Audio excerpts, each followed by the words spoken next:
Velkommen til Håkull. Transport uten grenser, det er et begrep hos oss.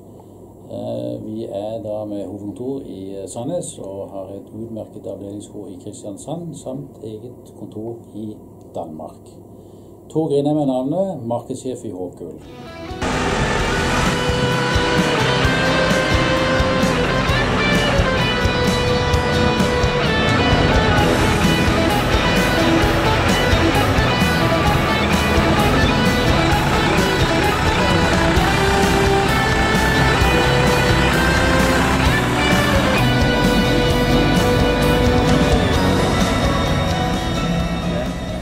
Håkull feirer i 2016 70-årsjubileum, og det er vi svært tilfreds med.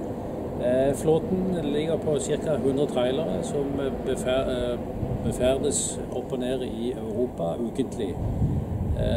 Og har du store og mindre oppdrag som du ønsker utført til og fra det sør- og vestlige av Norge, så er det bare å ta kontakt. Vi står mer enn gjerne til tjeneste.